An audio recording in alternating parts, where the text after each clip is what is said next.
Pernah nggak sih Anda baca sebuah cerita dan rasanya itu nempel banget di kepala, nggak bisa lupa?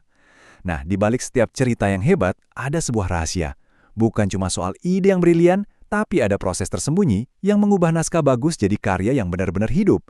Hari ini, kita bakal bongkar rahasia itu, seni penyuntingan. Wah, langsung kerasa kan? Kita tuh nggak cuma baca tulisan, tapi seolah-olah kita ikut merasakan napas Amara yang terngangah, ikut ngerasain bingungnya dia. Kalimat pembuka ini tuh kayak kail yang langsung menarik kita masuk ke dalam sebuah misteri. Nah, ini dia pertanyaan kuncinya. Jawabannya seringkali ada di tangan seorang, sebut saja arsitek naratif, atau yang biasa kita kenal sebagai editor. Merekalah yang bisa melihat potensi terpendam dalam sebuah draft dan tahu persis cara mengeluarkannya. Oke, semua pekerjaan hebat itu pasti dimulai dengan rencana yang jelas. Jadi sebelum editor menyentuh satu kata pun, dia harus tahu dulu tujuannya apa. Inilah tahap penetapan misi. Oke, ini dia cetak birunya. Genrenya sangat spesifik. Fiksi psikologis, simbolik. Jadi tujuannya bukan cuma benerin ejaan, tapi memperkuat ketegangan dan juga simbol. Tantangannya juga jelas. Misterinya udah oke, tapi tingkat ketegangannya masih bisa dipush lagi biar lebih mencekam.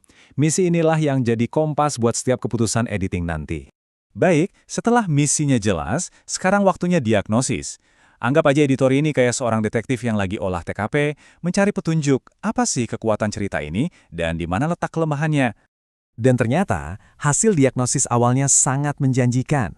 Cerita ini punya tulang punggung yang kuat banget.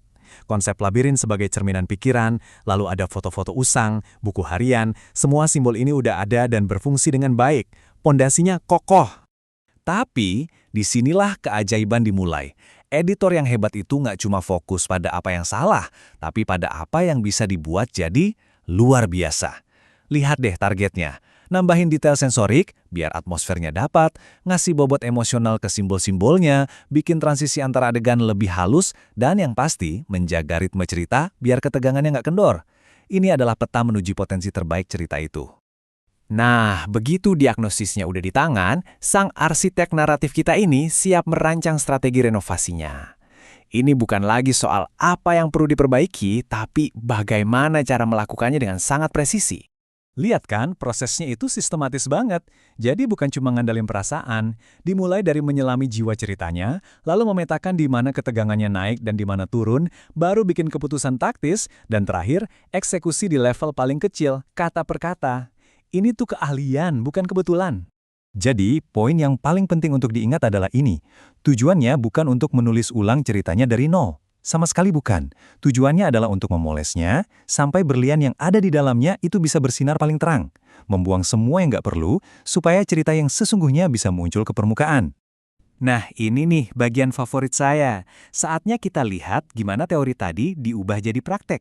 Yuk kita bandingkan langsung beberapa adegan kunci sebelum dan sesudah disentuh oleh sang arsitek.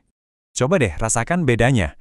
Di versi sebelum, kita dapat informasinya, kita kayak nonton dari jauh. Tapi di versi sesudah, kita ada di sana. Kita bisa mencium bau minyak terbakar, merasakan udara lembab di kulit, dan bahkan melihat cahaya lampu yang ragu untuk tetap hidup. Detail jenius yang mencerminkan kondisi mental Amara saat itu. Terus, gimana sihir itu bisa terjadi? Ada 3 langkah sederhana, tapi efektif banget.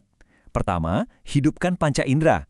Kedua, mainkan ritme kalimat kayak musik buat bangun suasana. Dan yang ketiga, yang paling penting, satukan deskripsi dari luar dengan kondisi batin si karakter. Dan kutipan dari editornya ini benar-benar merangkum strateginya dengan cemerlang. Ketegangan itu bukan cuma soal apa yang terjadi, tapi tentang bagaimana itu diceritakan. Ritme itu ibarat detak jantungnya cerita. Kalau monoton, ya ceritanya bakal terasa datar. Perubahan di sini kelihatannya kecil ya, tapi dampaknya luar biasa. Dialognya jadi jauh lebih dalam dan lebih mengancam. Kalimat labirin, hanya mengulang, itu mengubah sebuah teka-teki biasa jadi teror psikologis. Bayangin, terjebak selamanya di siklus yang sama. Itu jauh lebih menakutkan daripada sekedar salah jalan. Lewat suntingan ini, labirin bukan lagi cuma sekedar tempat. Dia menjadi metafora hidup untuk trauma yang dialami Amara. Setiap lorong itu pilihan, setiap jalan buntu itu pengulangan rasa sakitnya. Emosi itu sekarang tertanam di dalam struktur cerita, nggak cuma dijelaskan begitu aja. Nah, ini dia kuncinya penceritaan yang kuat. Tunjukkan, jangan cuma ceritakan. Biarkan pembaca yang merasakan makna simbol itu lewat detak jantung si karakter, bukan lewat penjelasan dari narator. Semua perubahan-perubahan kecil yang udah kita lihat tadi, kalau digabungkan, itu membangun sebuah gelombang emosi yang puncaknya ada di adegan pengungkapan terakhir. Mari kita lihat hasilnya. Pergeserannya sangat krusial. Di versi awal, Amara itu rasanya pasif, cuma jadi korban keadaan.